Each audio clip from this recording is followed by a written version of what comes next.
हमारे इस YouTube channel के सेगमेंट फास्ट न्यूज में आप तमाम का इस्तकबाल है। इस वीडियो में आप देख सकते हैं कम मिनटों में बहुत ज्यादा खबरें। तो आइए शुरू करते हैं वीडियो को और देखते हैं आज की ताजा तरीन खबरें। अब इंसान को नहलाने वाली मशीन का हुआ ईजाद। जापान में ह्यूमन वॉशिंग मशीन की फरोख्त का हुआ आगाज। कीमत 3.4 करोड़ रुपए। जापानी कंपनी साइंसनिक की जानिब से मिराटी ह्यूमन वॉशिंग मशीन का आगाज किया गया है, जिसकी कीमत $3,85,000 यानी तकरीबन 3.4 करोड़ रुपए है। यह मशीन एक हाईटेक ऑटोमेटिक स्पॉट पॉट की तरह काम करता है, जो इसमें रहने वाले को 15 मिनट में सर से पैर की उंगलियों तक धो सकता है। यह मशीन इसका इस्तेमाल करने वालों को माइक्रो बबल्स का इस्तेमाल करते हुए वॉश करता है। हुकूमत के 2 साल की तकमील पर चीफ मिनिस्टर का अजला का दौरा। चीफ मिनिस्टर रेवंत रेड्डी ने हुकूमत के 2 साल की तकमील के ज़िमन में अजला के दौरे का कल से आगाज कर दिया है। पहले मरहले में चीफ मिनिस्टर 6 अजला का दौरा करेंगे और 8 और 9 दिसंबर को ग्लोबल समिट के बाद दूसरे मरहले का आगाज होगा। रेवंत रेड्डी ने कल नारायणपेट जिले मक्थल असम्बली हल्के का दौरा किया और 118.82 करोड़ के मुख्तलिफ तरक्याती कामों का संग बुनियाद रखा। भारत फ्यूचर सिटी में अदाकार अजय देवगन की फिल्म सिटी। हिंदी फिल्मों के नाम पर अदाकार अजय देवगन ने तेलंगाना में आलमी मियार की फिल्म सिटी की तामीर का फैसला किया है। जराये ने बताया कि चीफ मिनिस्टर रेवंत रेड्डी की तजवीज़ पर अजय देवगन ने रजामंदी जाहिर कर दी और वो भारत फ्यूचर सिटी में आलमी मियार की एक फिल्म सिटी तामीर करेंगे, जिसके लिए चीफ मिनिस्टर की मौजूदगी में एक याददाश्त मुफाहिमत पर भी दस्तखत किए जाएंगे। अजय देवगन की ये मुजव्वजा film city Ramoji Rao film city के बाद कायम होने वाली दूसरी फिल्म सिटी होगी। तेलंगाना राइजिंग 2047 विजन को मुकम्मल करने के लिए रिलायंस ग्रुप ने भी हैदराबाद में भारी सरमायाकारी का ऐलान किया है। जराये ने बताया कि 8 और 9 दिसंबर को भारत फ्यूचर सिटी में मुनक्किद होने वाली ग्लोबल समिट को गैर मामूली रद्दअमल हासिल हो रहा है, जहां कई नामवर कंपनियों ने हज़ार करोड़ रुपए की सरमायाकारी में दिलचस्पी जाहिर की है और इस समिट के दौरान याददाश्त मुफाहिमत पर दस्तखत भी किए जाएंगे। शालीबंडा धमाका। पुलिस की जांच में स्टोर में गैस का अखराज पाया गया। IED LPG धमाके की अफवाहों को मुस्तरद कर दिया।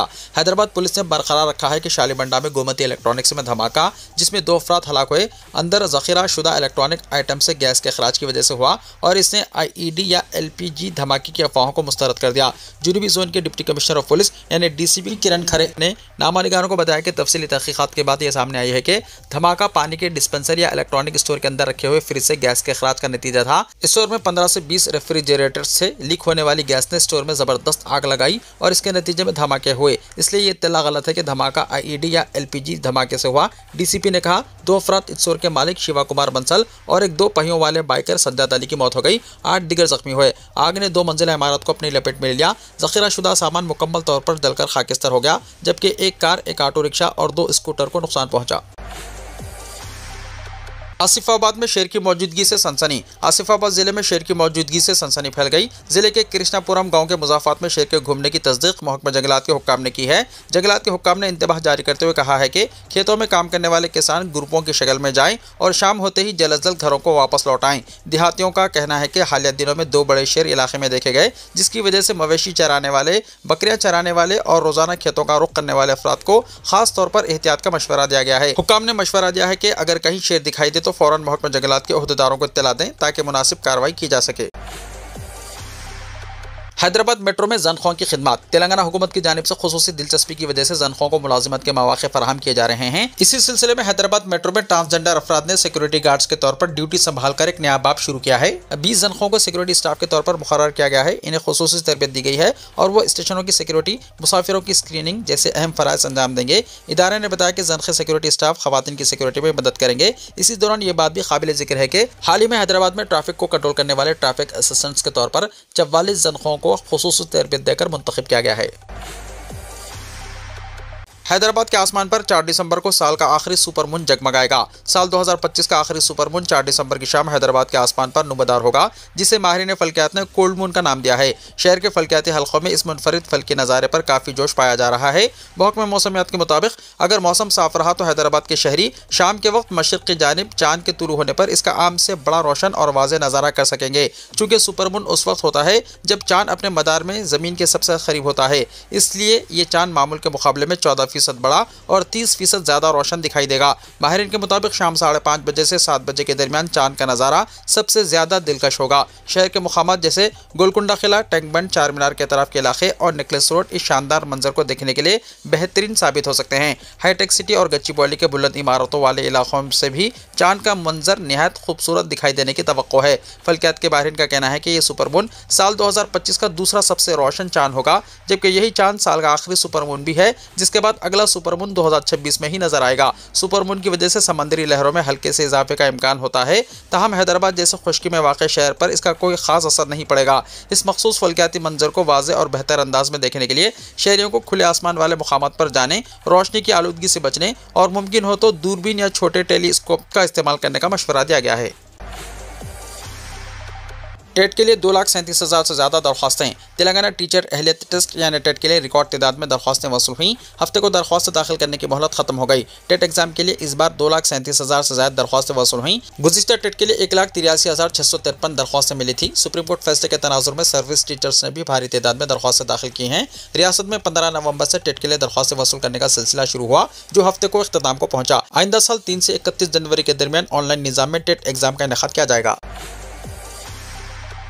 अत्तापुर में गैर मजाज तामीरात का इन्हदाम। शहर हैदराबाद के अत्तापुर इलाके में जेएचएमसी ने एम्बियंस फोर्ट में गैर कानूनी तामीरात के खिलाफ बड़ी कार्रवाई की। टाउन प्लानिंग हुकाम ने भारी पुलिस समियत के साथ इजाफी फ्लोर्स, सेटबैक की मंजूरी के बगैर बनाई गई इमारतें और दीगर गैर मजाज तामीरात मुनहदम की।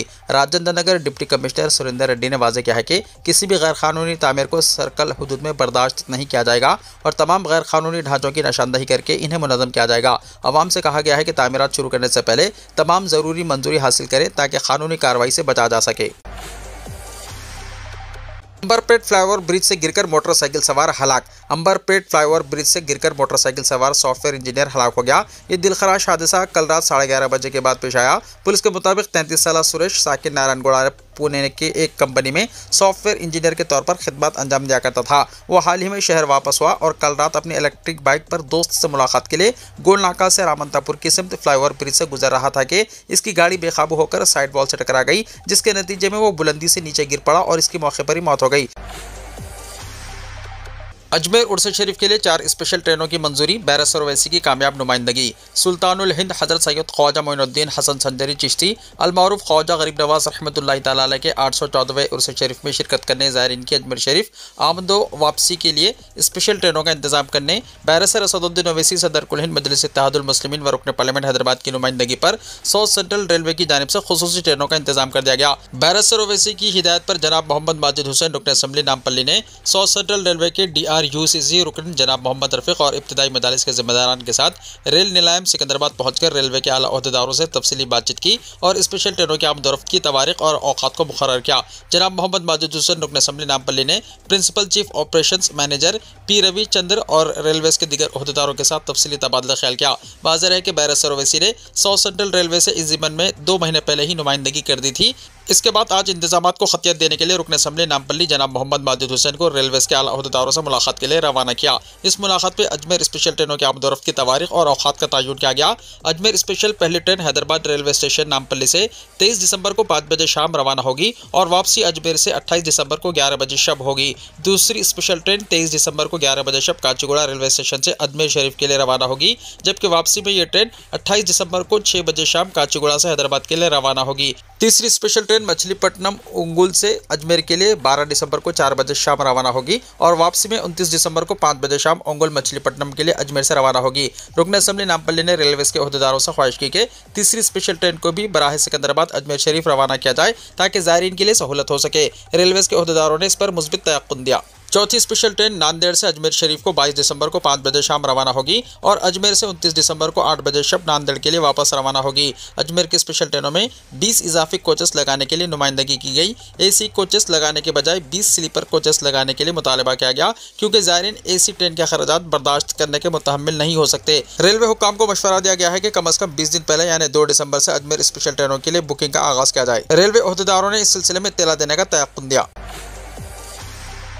तेलंगाना और आंध्रा के कई अजला में दित्वा तूफान के असरात, स्कूलों में छुट्टी। तेलंगाना और आंध्र प्रदेश के कई अजला में दित्वा तूफान के वाज़ेह असरात देखे जा रहे हैं। दोनों ही तेलुगु रियासतों में इस तूफान की वजह से मौसम में तब्दीली देखी जा रही है। एक जानिब जहां तेलंगाना में सर्दी की लहर में इजाफा देखा जा रहा है और दर्जा हरारत में गैर मामूली कमी दर्ज की गई है, वहीं आंध्र प्रदेश के कई अजला में मौसलाधार बारिश हो रही है। इस दरमियान हैदराबाद में कम अज़ कम दर्जा हरारत 13 से 15 डिग्री रिकॉर्ड की गई है। माहिरीन मौसमियात ने मौसम में इस गैर मामूली की वजह आंध्र प्रदेश और तमिलनाडु के साहिल पर सरगर्म दित्वा तूफान को करार दिया। इत्तलात के मुताबिक आंध्र प्रदेश के कई अजला में मौसलाधार बारिश हो रही है। नेल्लूर जिले में गुज़िश्ता रात ही से तेज हवाओं के साथ बारिश हो रही है, जिसके नतीजे में कई नशीबी इलाकों में पानी जमा हो गया है। जिले इंतजामिया का कहना है कि मंगल को भी इसी तरह बारिश का सिलसिला जारी रहेगा। गुज़िश्ता रात से नेल्लूर कॉर्पोरेशन के साथ साउथ कावली, गोडूर, आत्माकुर और वेंकटगिरी के इलाकों में दरमियानी बारिश के साथ तेज हवाएं चल रही हैं, जिससे आवाम को शदीद मुश्किलात का सामना है। साहिली इलाके में इंतजामिया ने ओहदेदारों को अलर्ट कर दिया है और सयाहों को बाद साहिलों पर जाने से रोकने के लिए भी इक़दाम किए जा रहे हैं। इतवार की रात से पीर की सुबह तक जिले में औसतन 23 मिलीमीटर बारिश रिकॉर्ड की गई है, जिसमें सबसे ज्यादा कोवूरू में 61 मिलीमीटर बारिश हुई। महकमा मौसमियात की जानिब से पीर को शदीद से इंतहाई शदीद बारिश की वार्निंग के पेश नज़र हुक्काम ने सरकारी और निजी स्कूलों के साथ साथ जूनियर कॉलेजों में भी छुट्टी का ऐलान कर दिया है। आवाम से अपील की गई है कि वो सिर्फ हंगामी सूरत हाल में ही घरों से बाहर निकलें और जहां तक मुमकिन हो घरों में ही रहने को तरजीह दें। इस दौरान NDRF की टीमें भी मुतासिर अजला में पहुंच चुकी हैं और हंगामी हालात में आवाम के लिए दस्तयाब रहेंगी। हालत से निपटने के लिए कंट्रोल रूम भी कायम किया गया है। आंध्र प्रदेश में जानलेवा कीड़े के काटने से खातून की मौत, नए कीड़े के हमले के 1317 केसेस दर्ज। आंध्र प्रदेश में नए कीड़े से फैलने वाली बीमारी ने तशवीश पैदा कर दी है। स्क्रब टाइफस नामी कीड़े के काटने से बीमार होने के बाद एक खातून की मौत हो गई। मतूफिया की शनाख्त जिले विजयनगरम के चिवरपल्ली मंडल के मेटापल्ली गांव की 36 साला राजेश्वरी के तौर पर हुई है। रियासत में स्क्रब टाइफस के मुस्बित केसों की तादाद 1317 तक पहुंच चुकी है, जिसके बाद महकमे सेहत और हुक्काम अलर्ट हो गए हैं। डॉक्टरों के मुताबिक ये बीमारी आम एंटीबायोटिक्स से काबिल इलाज है, ताहम अलामत जाहिर होते ही लापरवाही ना करते हुए फौरी टेस्ट और इलाज जरूरी है ताकि पेचीदगियों और अमवात से बचा जा सके। स्मार्टफोन में संचार साथी ऐप प्रीलोड करना लाजमी, हुकूमत ने कंपनियों को 90 दिन की मोहलत दी। साइबर सिक्योरिटी मजबूत करने का बड़ा फैसला। भारत सरकार ने मुल्क में बढ़ते साइबर जराइम, फेक कॉल्स और मोबाइल चोरी के बढ़ते वाक़यात के पेश नज़र एक अहम कदम उठाते हुए तमाम स्मार्टफोन कंपनियों को हिदायत दी है कि वो अपने नए फोन्स में साइबर सिक्योरिटी ऐप संचार साथी को लाजमी तौर पर प्री इंस्टॉल करें। हुकूमत ने इस फैसले पर अमल दरामद के लिए कंपनियों को 90 दिन का वक्त दिया है। यह हुक्म 28 नवंबर को सरकारी तौर पर जारी किया गया है और इसके बाद फरोख्त होने वाले तमाम फोन्स में यह ऐप पहले से मौजूद होनी चाहिए। संचार साथी एक सरकारी ऐप है जो सारिफिन को फेक कॉल्स, मशकूक मैसेजेस, धोखाधड़ी की कोशिशों और खोए या चोरी होने वाले फोन की रिपोर्ट दर्ज करने की सहूलत फराहम करती है। इस ऐप के जरिए सारिफिन अपने मोबाइल का IMEI नंबर चेक कर सकते हैं और जरूरत पड़ने पर फोन को रिमोटली ब्लॉक भी कर सकते हैं ताकि इसका गलत इस्तेमाल ना हो सके। सरकारी रिपोर्ट्स के मुताबिक इस ऐप की बदौलत अब तक बड़ी तादाद में खोए हुए फोन वापस मिल चुके हैं। हुकूमत का कहना है कि ऐप के इजरा के बाद सिर्फ इसी साल तकरीबन 7 लाख मोबाइल फोन्स दोबारा बरामद किए गए हैं, जिनमें से सिर्फ अक्टूबर के महीने में 50,000 मोबाइल तलाश किए गए। हुकूमत के मुताबिक यह इक़दाम मोबाइल फ्रॉड और साइबर क्राइम के खात्मे के लिए निहायत अहम साबित होगा। जो फोन पहले से मार्केट में फरोख्त हो चुके हैं, इनमें भी कंपनियों को ये ऐप सॉफ्टवेयर अपडेट के जरिए शामिल करनी होगी। हुकूमत ने यह भी वाज़ेह किया है कि ऐप को यूजर्स के जरिए अनइंस्टॉल नहीं किया जा सकता ताकि इसे लाजमी तौर पर इस्तेमाल में रखा जाए। अब तक संचार साथी ऐप को 50 लाख से ज्यादा सारिफिन डाउनलोड कर चुके हैं और इस ऐप के जरिए 3.7 लाख खोए हुए या चोरी शुदा फोन ब्लॉक किए गए हैं। हुकूमत का कहना है कि यह कदम सारिफिन के डेटा को महफूज बनाने और साइबर जराइम पर रोक लगाने के लिए संगमील साबित होगा। पुणे से औरंगाबाद तक मुकामी इंतखाबात में बड़ा ट्विस्ट, 20 म्युनिसिपल काउंसलर्स वोटिंग से बाहर। महाराष्ट्र के मुकामी इदारों के इंतखाबात में बड़ा सियासी ड्रामाई मोड़ सामने आया है। पुणे जिले के कई म्युनिसिपल काउंसिल और म्युनिसिपल पंचायत इंतखाबात अचानक मौखर कर दिए गए। रियासती इलेक्शन कमीशन की मुकर्ररा मुद्दत खत्म होने के बाद अदालत से जारी अहकामात की रोशनी में यह गैर मुतवक्को सूरत हाल पैदा हुई। इतवार की रात इंतखाबी हुक्काम ने ऐलान करते हुए बताया कि इलेक्शन के ज़ाब्तों की खिलाफ वर्जी और मुख्तलिफ अदालती मुकदमात की वजह से कम अज़ कम 20 म्युनिसिपल काउंसिलों और म्युनिसिपल पंचायतों में पोलिंग मुलतवी करना पड़ा। महाराष्ट्र में 2 दिसंबर को 246 म्युनिसिपल काउंसिलों और 42 म्युनिसिपल पंचायतों के इंतखाबात होना तय था, ताहम अब इनमें से 20 काउंसिलों और पंचायतों के इंतखाबात ताखिर का शिकार हो गए हैं। पुणे, अमरावती, औरंगाबाद समेत कई अजला में इस फैसले का असर पड़ा है और इलेक्शन मुलतवी किए गए हैं।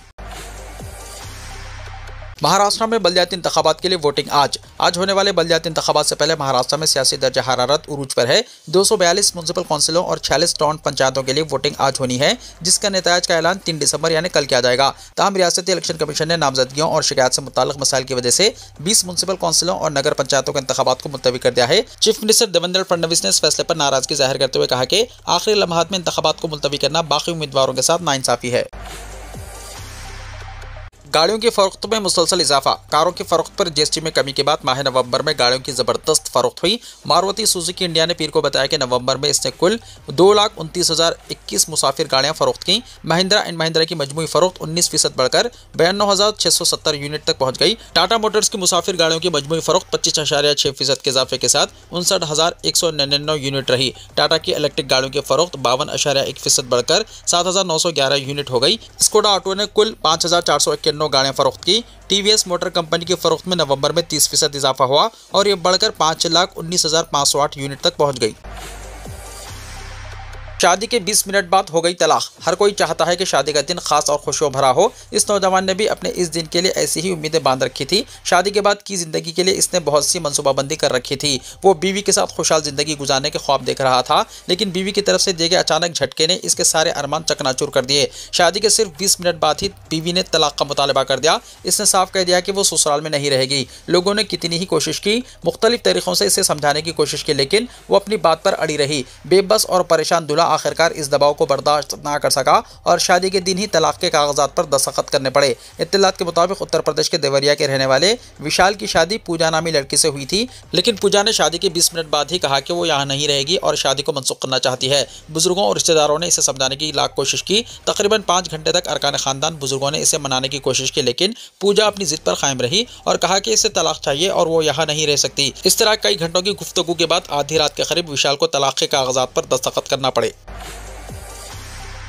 मक्का और मदीना होटलों के किराए में दिसंबर के लिए 40% इजाफा। खलीजी मुल्कों में दिसंबर की तातीलात शुरू होते ही मक्का मुकर्रमा और मदीना मुनव्वरा में होटलों के किराए में तेज इजाफा देखा जा रहा है। सबक के मुताबिक होटल मालिकान का कहना है कि हरमैन शरीफैन के करीब वाक़ होटलों में दिसंबर के आगाज़ के साथ ही निर्ख नवंबर के मुकाबले में तकरीबन 40% बढ़ गए हैं। इसकी बड़ी वजह खलीजी खानदानों की जानिब से एडवांस बुकिंग बताई जा रही है। मरकजी इलाकों से बाहर मौजूदा होटलों के किराए भी बढ़े हैं, लेकिन वहाँ इजाफा निस्बतन कम यानी 15 से 20% है। होटलिंग के माहिरीन के मुताबिक कतर, बहरीन और अमारात में दिसंबर के दौरान नेशनल डे और स्कूलों की तातीलात आती हैं। इसी वजह से सैकड़ों खलीजी शहरी और वहाँ मुक़ीम गैर मुल्की उम्रा और ज़ियारत के लिए सऊदी अरब का रुख कर रहे हैं, जिसने होटलों की तलब अचानक बढ़ा दी है। दिसंबर के पहले हफ्ते की तातीलात का शेड्यूल सामने आते ही मक्का और मदीना के होटल तकरीबन मुकम्मल तौर पर बुक हो चुके हैं। माहिरीन का कहना है कि किरायों में इजाफा शायद माह दिसंबर के वक्त तक बरकरार रहे, इसके बाद कुछ कमी आ सकती है, लेकिन उम्रा सीजन में ज़ायरीन की बड़ी तादाद पहुँचने के साथ ही रेट्स दोबारा बढ़ने का इम्कान है।